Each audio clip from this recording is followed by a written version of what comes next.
Namun saat lelaki ini menghajar si dokter, tiba-tiba ada ketukan pintu, yang mana ketukan itu dari 2 orang polisi.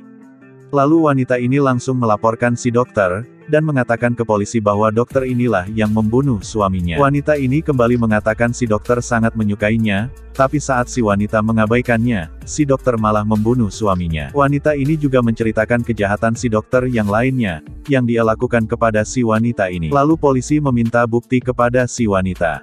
Namun saat wanita ini ingin menunjukkan semua bukti yang ada di HP-nya, ternyata bukti itu sudah lenyap. Yang mana tempo lalu si dokter sudah menghapusnya dari HP si wanita.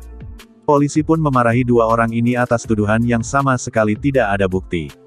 Lalu polisi meminta 2 orang ini untuk pergi meninggalkan rumah si dokter. Sesampainya di rumah, wanita ini meminta pacarnya, bakar saja rumah atau klinik si dokter, tapi lelaki ini mengatakan kalau kita melakukannya sekarang polisi akan mencurigai kita. Di sore harinya si dokter jalan-jalan dengan neneknya dan curhat banyak hal kepada si nenek. Lalu saat dia pulang ke rumahnya di malam harinya, terlihat rumah sang dokter sudah berantakan. Kemudian dia menelpon wanita ini yang mana mereka berdualah pelakunya, tapi si dokter juga mengatakan dia juga melepaskan ular di rumah mereka berdua. Mendengar hal itu wanita ini pun panik dan mereka berdua pun nginap di hotel untuk sementara sampai ular itu ditemukan. Sesampainya di hotel mereka kembali menelpon si dokter dan mengatakan apakah kamu pernah memakan sup kura-kura. Yang mana dokter ini belum sadar bahwa kura-kura kesayangannya dibawa oleh mereka berdua.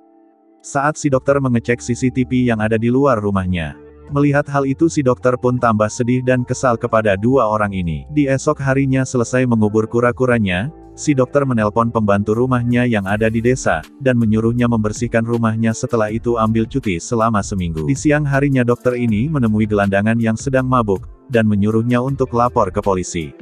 Sedangkan 2 orang ini mengganti kunci rumahnya. Dan ular yang sempat dikatakan dokter ternyata tidak ada.